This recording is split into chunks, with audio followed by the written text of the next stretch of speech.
Hello, welcome to Journey Online. So glad you are with us today, wherever you're watching from. Welcome, glad you're here. I want to start with some trivia today, and it's pretty easy. You'll catch on. Got three questions. Really, it's three products that were made. See if you can guess what they were. The first one is a product that was invented by a man who was a pharmacist. His name was John Pemberton. And John was a guy who had been in the war, had some severe injuries, and he had become addicted to morphine.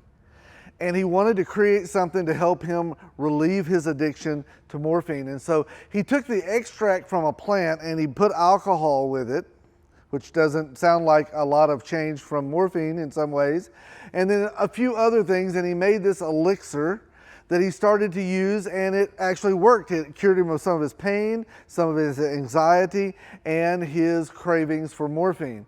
Matter of fact, some other people used it, and as it became publicly marketed for about 17 years, just like that, people found it incredibly useful. They called it a tonic that would decrease anxiety. It would lessen your pain. Well, over the long haul, they found there were some other issues with that, and so they quit extracting the element from the plant, the coca leaf, the same place we get cocaine. They quit doing that, and when they did, they added a bunch of sugar to it. They made it a little bit more presentable, and as you might guess, over the last however many decades, it has been one of the most known products in our world today, Coca-Cola. See how that works? Started with an idea for one thing, and it was okay. Finished with something that sold billions and billions and billions. That's the way it works. Let me give you a second one, maybe this one, a little bit different than cocaine turned into cocaine-ish stuff. Second was this. This was a product that was actually created to get soot off of wallpaper. In those days, they burned lots of coal, and in burning coal, one of the things they recognized is that it covered the wallpaper and the walls with this nasty soot. And so they made this product, and you could wipe it on your walls, and when you wiped it off, all the soot would come off, and it worked. Unfortunately for them and their product, America, or most of the world, began burning natural gas instead of coal, and there wasn't all the soot issue. Also, wallpaper became more vinyl based, and it cleaned much easier, so they had no use for their product. The sister-in-law of the man who invented it was a kindergarten teacher, and she said, well, just give me all that you've got left. I'll take it to my class. They'll probably enjoy it, and the kids loved it. Hey, by the way, since that time, over 2 billion, listen to this word, 2 billion cans of this product have been sold and used and loved across the world. You can guess the product is Play-Doh. Started for one thing, finished with, let me give you one more. This one's a little bit less obvious, but easily understood. This was a product that was actually intended and created or invented to help be a product that would lower blood pressure. And it worked. They gave it to people in test markets. It lowered their blood pressure. It had a few side effects. Most weren't too bad, but it had one significant side effect, is it caused hair growth on the people who took it. And some of the people, the worst part is it especially increased hair growth on their back and their arms. Now, ladies, you can see why for some people this might be a negative deterrent to wanting to take your blood pressure medicine. Over the course of time, they reformulated a little bit, and they were able to target the hair growth from your back and your arms to your head, and since then it became, for at least a period of time, the #1 male hair growth product in our world, called Rogaine. It started with a purpose, it finished with a different purpose. It kind of started with a, yeah, I guess, but it finished with a, OMG, that is amazing. I think that's the way a lot of lives play out, is that we start out life with all these hopes and dreams. It's going to be great. When we're a kid, we always kind of view life, and it's got all of these wonderful things. It's going to look good, it's going to feel good, it's going to be good. Sometimes when we get deeper into life, we're like, you know, it's okay, but it's not the way I thought it would be as a kid. Now that I'm grown up, I've kind of settled into a life, and I've settled into an okay life. But for a lot of us, there's something deep inside that asks this question, and I think it's one of the toughest questions to answer in life: is this it? I'm doing it. I'm doing all the stuff I thought I was supposed to do. I'm settling into the life I've been given. I'm finding my way. And like many of those products, it's working. But I just thought it would be more. I kind of envisioned something that felt different in the end. I felt a satisfaction or a purpose was going to be there. And I'll be honest, it's not that I don't like it. And it's not that it hasn't worked. It's just that I thought it would be different than it is right now. For a lot of us, that's how we live. We're in a series called Intersections. And the whole purpose of the series has been to say that as we work our way through the journey of life, we are going to cross so many intersections. Some of those are going to be amazing opportunities. Some of those are going to be incredibly dangerous. And those intersections will often define our outcomes. Intersections, simply put, are where life makes up its mind. Intersections force us to be able to either do one thing or the other. And sometimes we have been put at intersections and we've made great choices. Sometimes we've gotten off on the wrong road. Some of us have made some U-turns.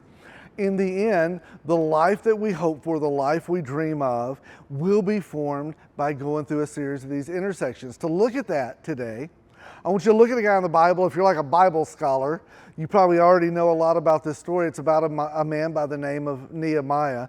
I don't want to just look at him. I want to look at a few of the intersections he went through, how he dealt with them. And one of the things I like to do in life is I like to learn from other people's wins and their losses so I can have more wins and less losses. Don't you prefer it that way? Well, when we look at Nehemiah, what I love about certain parts of the Bible, sometimes you get a story and it's 4 verses long and it kind of sets up, it's sort of like a Chinese balloon at 40,000 feet. You kind of get the big overview. Okay, baby, that wasn't the best illustration. This passage today is more like a body cam. It is right in the middle of the action. You get the not, that was way up there. You get the he said, she said, they did. You get to be right in the middle of what's going on.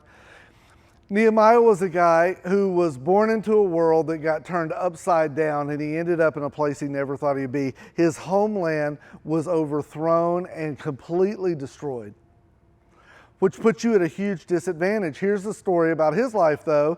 That was a huge intersection for him. He ended up in a place he never chose to be, but he created from it and landed and worked his way into a pretty good life. His job is a little confusing. His job was the cupbearer to the king, which sounds like kind of a glorified server, but it was a whole lot more than that. It wasn't just let me hand you your food. The cupbearer in that day, you worked in the royal palace, you worked for the most influential person in the known world. That was his boss, his direct report. The cupbearer was the person who was the most trusted person because that's the person who handled your food. If someone wanted to poison, kill you, whatever, subversively, this was the person that stand between the king and the enemies. It was often a person in the royal court. It was a person who had the king's ear, his attention. He probably lived in a really good place. He ate really good food and was probably making a good living. His 401k was probably working its way up like everything else. It wasn't a horrible job. The crazy thing is he had the ear and the attention of the most important person in the world in that day and was completely trusted by him. It was a pretty big deal. Nehemiah had landed in this life and he had found his way. It wasn't great, but it was a pretty good life. It was playing out okay, not what you dream of, but okay. And then one day his brother came from down in Judah, which was his homeland. And he came up and he talked to his brother, Nehemiah, and he told him that our old land is a shambles. The people are scattered. Everything is burned, destroyed. It's horrible. And when he heard it, it shook Nehemiah to his core. I mean, he wasn't just a little bothered, he was really bothered. And it made him begin to say, is this it? Is what I'm doing all there is? Is there something else for my life?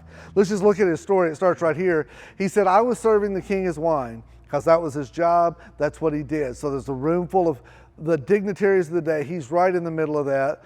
And then he said, I had never before appeared sad in his presence, which is an amazing statement. I've worked for him all these years. First time I've ever looked like this. It tells you something about his countenance. He said, so the king asked me, why are you looking so sad? You don't look sick to me. You must be deeply troubled. Can I just say that kings like in Cyrus is this guy's name, king of Persia. Kings like this don't often notice the people around them and their countenance. It tells me that there is a relationship between Nehemiah and the king that is substantial. And he looks at it and goes, "What's up, dude? Like, you look hard. Why the long face? What's up with that?" Well, Nehemiah's got a lot of choices. This is one of those intersections for him. He's got a lot of choices. He said, "I was terrified, but I replied, 'Long live the king,'" which, by the way, that's how you start out every conversation with a guy who can give or take life and has no issues with it. He has no accountability with it. He can do whatever he wants. It's like if you approach the Supreme Court, "May it please the court." You start with, "Long live the king." But then he just like opens up this deal, and this is what he says: "How can I not be sad? You look sad. You look like something's wrong. How can I not be sad?" He said. He doesn't beat around the bush. He doesn't ease his way in. "For the city where my ancestors are buried is in ruins, and the gates have been destroyed by fire." He just unloads to the king. "I wouldn't be, but how could I not? My soul is stirred. Like there's something big going on, and I'm not part of it. And I'm not happy with it, and I'm not content with it. I'm in a really broken world that I found my way in, but that is not enough for me. How could I not be sad?" Well, the king's response, interestingly enough, he said, "Well, how can I help you?" Most people would have expected, "Yeah, sucks to be you. Suck it up, buttercup, get over it, move on." King says, "How can I help you?" With a prayer to the God of heaven, I replied. Which, by the way, all through the book of Nehemiah, 12 times it gives these beautiful prayers that Nehemiah would take to God. It says, "With a prayer to God of heaven, I replied, 'If it please the king, and if you are pleased with me.'" He's sort of saying, "You've known me. You know how I am. You know who I am. Hey, listen, if what we have had in the past means something to you, I'm cashing in my chips. I'm pushing to the middle of the table. Hey, could I bank on all the goodwill I've earned? If you are pleased with me, your servant, would you send me to Judah to rebuild the city where my ancestors are buried?" He said, "I'm glad you asked what you could do. Would you do this? Hey, could I cash in all of the, I'm a good dude, I'm here for good reasons, I do my job, I'm trustworthy. Would you send me there?" Well, the king had no reason to want that done. This was all based on a relationship with this guy. And he said, "Would you send me?" If you keep reading, the king not only said yes to that, he actually said yes to that. He also wrote him letters to get him through all of the different territories he would go through so nobody was going to kill him or jail him. And then he actually gave him like his own Secret Service detail of people to protect him. I mean, this king was fully vested in our friend Nehemiah. It tells you a lot about Nehemiah that he had that kind of status with the king. He asked a really big question. It was his intersection, and for him the intersection was, Nehemiah's first intersection was, is good enough good enough? How's your life going, Nehemiah? Well, it's not what I dreamed of. I actually thought life would have a lot more value and purpose than it does, but my world's been turned upside down, and this is what I've been left with, and I've made the best of it. So it's okay. It's good. And he was fine till one day his brother came along and there was this intersection. And for him, it was this question, is good enough good enough? And his answer was no. That while this is okay, while I'm on the treadmill kind of making my way through life, I'm burning one day after another, but it ain't bad. I'm eating good food. I'm living indoors. It could be worse. Is good enough good enough? And his answer was no. As a result, the lesson we can learn is that if you don't prioritize your life, then somebody else will. This isn't the life he wanted. It was the life he was handed. Therefore, it was the life he had. By the way, for every one of us, we will go through intersections and we've all been through stuff and we end up where we end up, but sometimes it's not because it's what we've prioritized as most important. It's just the way it's played out. And here's the truth. We know this to be true, by the way. If you're more than about 12 years old, you figure this out. If you don't choose what's most important, somebody else will, and it won't be what's most important. Everybody will force you into something. Everybody will herd you in a direction. But in the end, if you don't decide what's most important for you and what's most important in life, somebody else will. It's such a crucial life lesson. Well, if we fast forward, he gets his crew together, they head down, they start rebuilding the wall. He gets a crew to help him, a bunch of people, and they are killing it. They're building, things are happening. As a matter of fact, the next thing we see is such a unique verse. It gives us the name of some people that are added to the story: Sanballat, Tobiah, and Geshem the Arab, and the rest of our enemies. These are the bad guys. Geshem, he sounds like a bad guy, like a bad, wrestling guy. It's Geshem the Arab. These are the enemies. They found out I had finished rebuilding the wall and that no gaps remained. Then a little body cam language, though we had not yet set up the doors and the gates. It says we've got all the rocks, all the stone, all the brick rebuilt. We still have big gaps. There's big holes because we don't have the doors and everything, the gates set back up. So it's a little like the southern border. You can put a wall over there, but if there's not one there, that one doesn't do much good. So it's not secure. They're not finished. But they've made huge progress and it's noteworthy. And as a result, when it's noteworthy, there's enemies that jump in. They say the higher the level, the bigger the devil. That's what he faced. Everything they did that accomplished something, he faced more enemies that did not want his work to be done. What was important to him and what was important to God was not important to these people. And as a result, he faced another set of issues. So Sanballat, the Geshem, sent a message asking me to meet him at one of the villages in the plain of Ono. This is extra, no extra charge for this.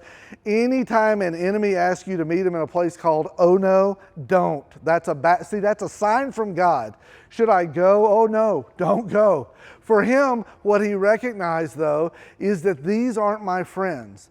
But he had a huge decision. These guys said, stop, here's the deal, stop doing what you're doing and come over here and talk to us about doing something else. Stop doing what God put you here to do and focus on something else. The second intersection that he faced is this intersection. Did you really think it would be easy? Did you really think I would just say something to the king and the king is going to be like, heck yeah. Matter of fact, take this and then go down. We just built it and it all worked out. We were there like 6 days. Has there been any building project ever that was easy? It always sounds easy. Yeah, we'll just do that. It's never easy. One of the intersections we face in life is we sort of have hopes and dreams. We're going to get married. We're going to meet somebody and you were going to go through it. It's going to be happily ever after because I read it in a book. Have you ever known somebody who got to happily ever after easily? We're just going to have kids and they're going to be so cute and we're going to be able to pay for them and they're not going to be a pain and they're going to do the things we say because we're better parents than all those other parents that don't know how to do it. We're going to write books and everybody's going to look up to us and our kids are going to, and then you face them. Did you think it would be easy? I'm going to get a job and it's going to be from promotion to promotion till I run the world and I'll have everything I want. Did you think it would be easy? That's an intersection we all face. For him, this was the lesson that we need to learn watching him. You can't get from good to great without some very distracting intersections. You will never get through life, especially a life that means a lot, without some huge distractions coming your way. It's the most dangerous thing about intersections. There are so many distractions in the middle. There are lights and cars and businesses and all of the things that are moving. There are distractions. We live in the most distracted world there has ever been. And you will never get from, I'm doing okay, to I love the life I've been given. It has purpose and direction and meaning. You will never get from good to great without some very distracting intersections. There is just no way to get there. So that's our first lesson that we can learn from this intersection of did you think it would be easy? Hey, here's a second one. If you aren't careful, you will make an inch of progress in 100 different directions. These guys came and said, get down off the wall and come talk to us. Well, it would have been so easy for somebody like me to say, hey, this is an opportunity to maybe influence them. Maybe I could win them over. Instead of enemies, maybe they'll be on our team. Hey, you know what? Maybe this is our chance to explain ourselves. Maybe this is a chance to go build our brand. Maybe this is a chance to go fill in the blank. And here's the lesson. Sometimes if you're not careful, you will make an inch of progress. Maybe he would have made some inroads. Maybe he would to make an inch of progress in 100 directions. And the problem is your inch of progress makes no long-term difference. Light, when it is brought to a laser, can cut through anything, but light completely diffracted can be lost. That sometimes what God does is he puts us in intersections where we have to make choices that either focus our power or it reflects or deflects our power and we lose it. For him, he understood that I have to be careful right now not to forget why I'm here. Matter of fact, this is what he says, but I realized they were plotting to harm me. So I replied by sending this message to them, and this is so rich. This is so good. He said, I am engaged. Check these words out. I am engaged in a great work. You know, when I was back home serving the King, I had a good life. It was fine. I was doing better than most. Honestly, I had a pretty good future. But now I'm engaged in a great work, so I can't come. Why should I stop? This is this beautiful question. Why should I stop working to come and meet with you? Why would I get down off of the great thing to go talk about a good thing? Man, the ability to realize what's going on and to be able to balance that is a massive benefit. It's why we do these series talking about how do we act wisely, how do we make great choices. This is why. Here's the lesson. Just because you can doesn't mean you should.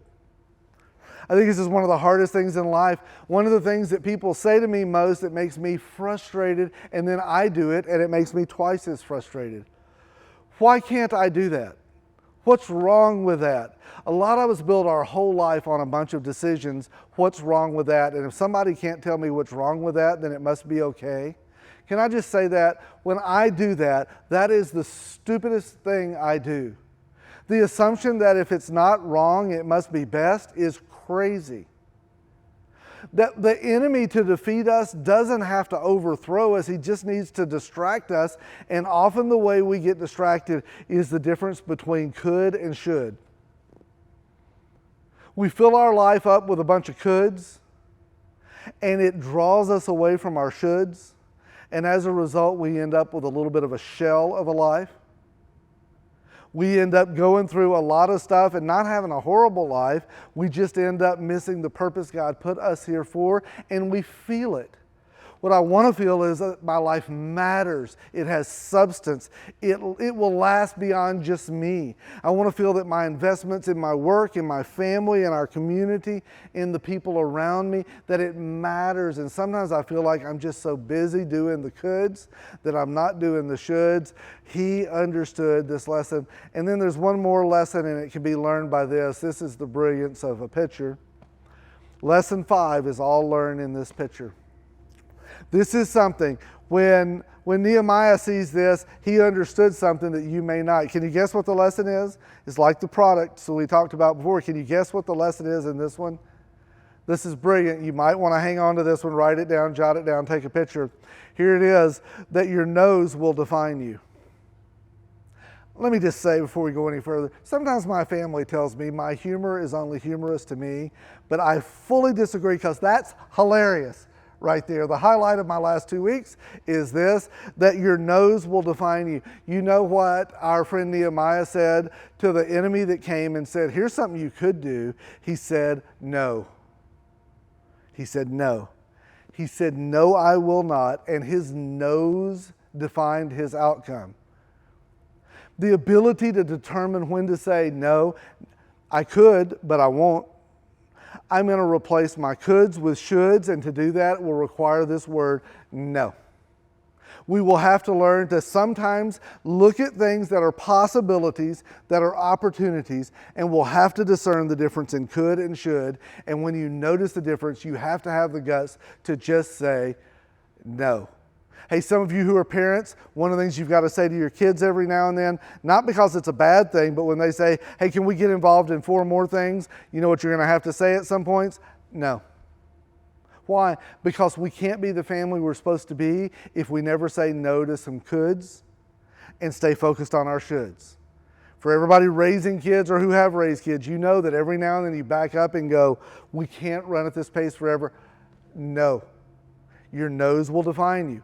For some of us in other opportunities in life, for some of us in some relationships, there'll be some coulds that aren't shoulds, and you have to learn, hey, no is an entire sentence. It's a completed sentence. Just no. You know what he said to them? No, I will not quit this great thing for what could be a good thing. No, I will choose, because your no's will define your outcomes. That is hilarious. Laugh later, but laugh sometime. Then the last thing I want you to see about our friend Nehemiah is this passage, and I think it's one of the most fascinating, and it's the one that probably speaks to me the most.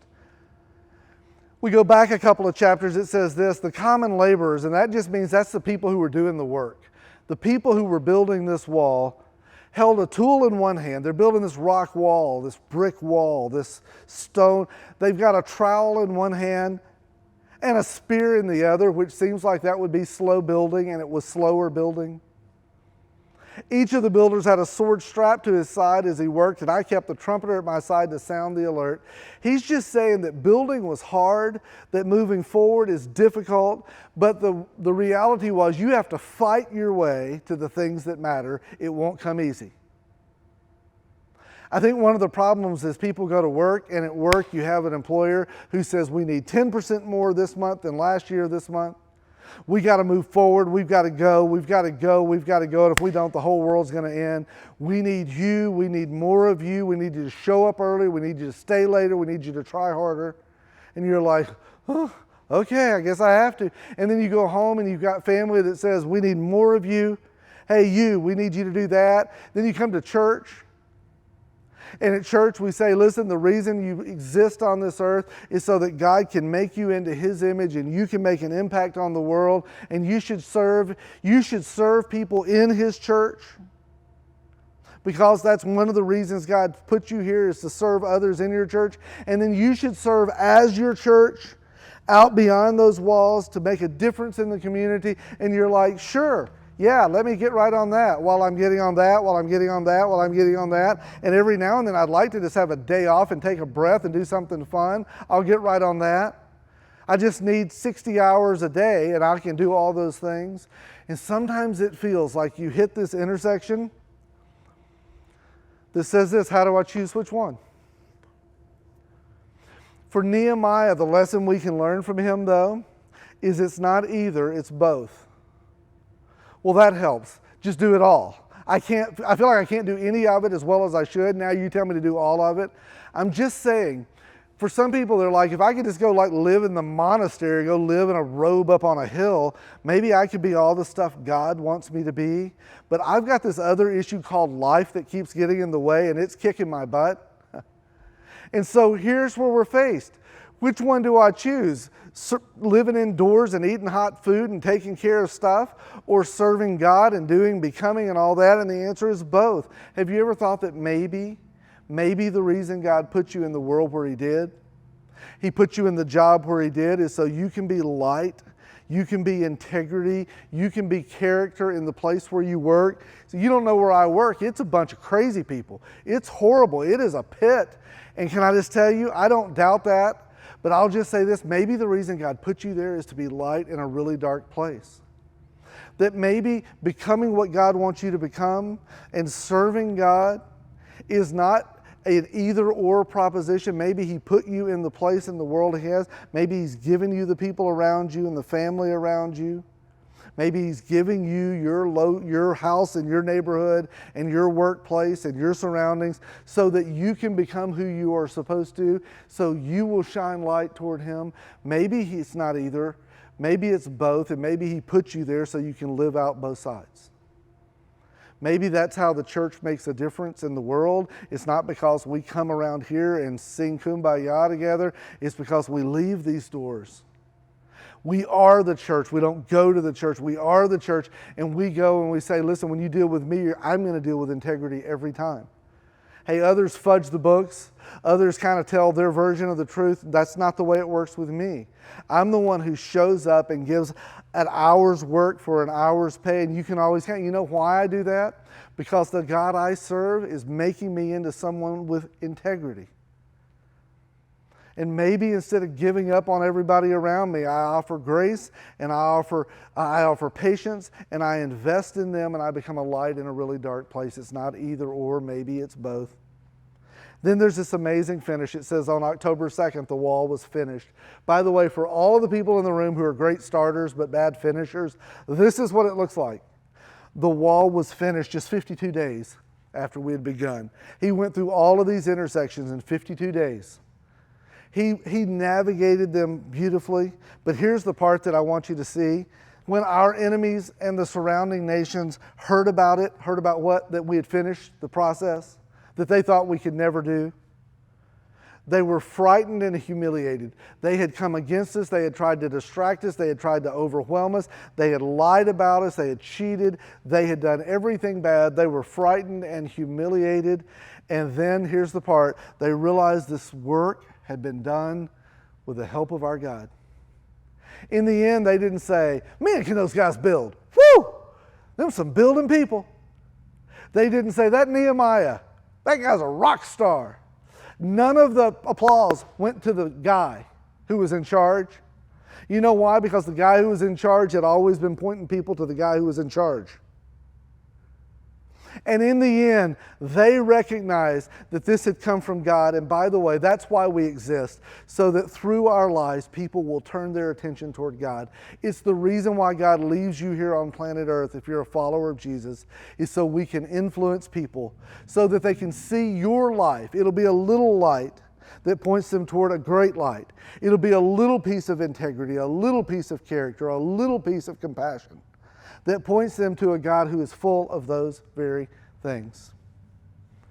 This is where I land. My fear for a lot of my life is that I would finish my life and haven't succeeded. I just remember growing, I just don't want to lose. I just don't want to not succeed. And I was so driven. I've done some stupid things over this word. I just felt like I had to succeed. The longer I live, however, the less of this that irritates me. And the more of this, now my greatest fear is that I will succeed in things that just don't matter very much. I think there's a little wisdom that comes with time, and maybe just from God, that says this: succeeding is not all it's cracked up to be, because sometimes if I succeed and it's in something that didn't matter, I end up just as empty as not succeeding at all. It's why you find people who make millions of dollars, or athletes who make it to the top, or people who are celebrity and they end up committing suicide or whatever. They go, I've succeeded, I did everything I wanted, my dreams came true. When I got through, I realized it wasn't a dream worth having. My greatest fear in life is not that I'll succeed, it's that I'll succeed in things that don't matter. I don't want to live a life and look back and say, well, is that it? So here's the question: am I investing my best in things that are the best? Am I giving my best time, my best energy, my best focus, my best passion to things that are the best, to things that will matter, to things that will outlast me, to things that will point people toward God? And let me just tell you, you're going to be faced with so many intersections, and if you can keep this question in mind, hey, this week, this month, this year, as you navigate through all the intersections, be like Nehemiah to go, you know what, I recognized what was going on, and I made a choice, and I wasn't going to move away from the great for the good.